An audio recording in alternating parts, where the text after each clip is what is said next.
Assalamualaikum warahmatullahi wabarakatuh. Saya Fani Noviola dengan NIM 2410 94236 dari kelompok 3 akan mempresentasikan hasil diskusi kami mengenai permasalahan lingkungan yang ada di Kabupaten Siak. Permasalahan lingkungan yang pertama itu ada penurunan kualitas air akibat limbah industri. Dampak pencemarannya itu yang pertama, ekosistem sungai terganggu, air berubah warna dan bau, serta dampak kesehatan seperti gatal-gatal, iritasi kulit, dan diare. Pendekatan pengelolaan lingkungan hidup yang diambil itu ada 4. Yang pertama ada pendekatan teknologis dengan menggunakan teknologi bioremediasi. Yang kedua itu ada pendekatan hukum. Yang ketiga ada pendekatan pendidikan atau pelatihan dengan meningkatkan kesadaran masyarakat dan pelaku industri tentang dampak pencemaran air dan cara menanggulanginya. Dan yang terakhir itu ada pendekatan sosial politik dengan mendorong keterlibatan masyarakat dan menuntut transparansi serta tanggung jawab perusahaan terhadap pencemaran. Permasalahan yang kedua itu ada penurunan kualitas tanah akibat buangan limbah medis. Permasalahannya itu karena pembuangan yang tidak tepat, limbah medis bercampur dengan sampah lain sehingga merusak struktur tanah. Yang kedua, kebocoran dari TPS dan penyimpan yang tidak memadai dapat menyebabkan limbah beracun meresap ke tanah.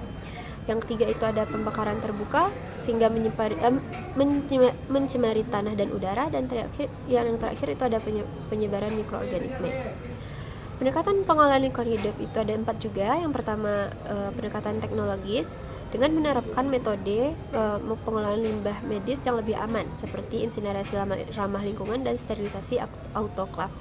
Yang kedua ada pendekatan hukum dengan menetapkan hukum yang jelas terhadap yang melanggar peraturan parameter limbah yang bisa dibuang ke lingkungan. Yang ketiga ada pendekatan pendidikan atau pelatihan, itu dengan memberikan pelatihan kepada tenaga medis mengenai cara memilah dan membuang limbah medis dengan benar. Dan yang keempat itu ada pendekatan sosial politik dengan membangun sistem pengawasan yang ketat terhadap praktik pengolahan limbah medis di fasilitas kesehatan. Permasalahan lingkungan yang ketiga itu ada penurunan kualitas udara akibat kebakaran hutan dan lahan gambut.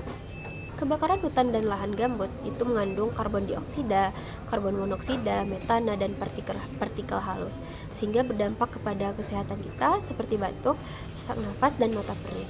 Yang kedua itu ada peningkatan gas rumah kaca, dan yang ketiga itu ada gangguan ekosistem. Pendekatan pengelolaan lingkungan hidup yang diambil yaitu yang pertama pendekatan teknologis dengan mengembangkan metode pengolahan lahan tanpa bakar seperti agroforestry dan pembahasan lahan gambut untuk mencegah kebakaran. Yang kedua ada pendekatan hukum dengan menegakkan hukum terhadap pelaku pembakaran ilegal dan pengawasan ketat terhadap izin pemanfaatan lahan.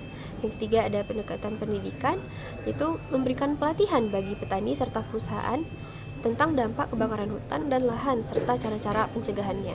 Dan terakhir itu ada pendekatan sosial politik dengan melakukan kampanye untuk meningkatkan kesadaran masyarakat tentang dampak kebakaran hutan dan lahan gambut. Selanjutnya permasalahan lingkungan yang ketiga itu ada penurunan kualitas air. Yang keempat itu ada penurunan kualitas air akibat terkontaminasi sampah plastik. Pencemaran plastik di perairan itu dapat menyebabkan kematian biota air dan mencemari sungai serta laut. Kontaminasi zat kimia yang berbahaya seperti zat styrene trimer dan bisphenol A dapat mencemari sumber air dan berpotensi beracun. Yang ketiga ada sebaran mikroplastik dan makroplastik. Plastik itu sulit terurai dan dapat terpecah menjadi partikel kecil yang menyebar luas di perairan. Dan yang terakhir itu ada penyumbatan saluran air yang menyebabkan berbagai penyakit pada manusia serta meningkatkan risiko banjir. Pendekatan pengelolaan lingkungan hidup yang diambil itu juga ada 4. Yang pertama ada pendekatan teknologi prinsip 3R, reduce, reuse, dan recycle dengan menggunakan teknologi dalam pengolahan limbah yang efektif. Yang kedua itu ada pendekatan bisnis dengan mendaur ulang sampah menjadi barang yang memiliki nilai jual dan dapat digunakan kembali. Yang ketiga ada pendekatan pendidikan atau pelatihan, itu dengan memberikan sosialisasi mengenai dampak pencemaran plastik terhadap ekosistem. Dan yang terakhir ada pendekatan sosial politik dengan mengajak masyarakat untuk aktif terlibat dalam kegiatan pengelolaan sampah seperti program pembersihan sungai dan pantai.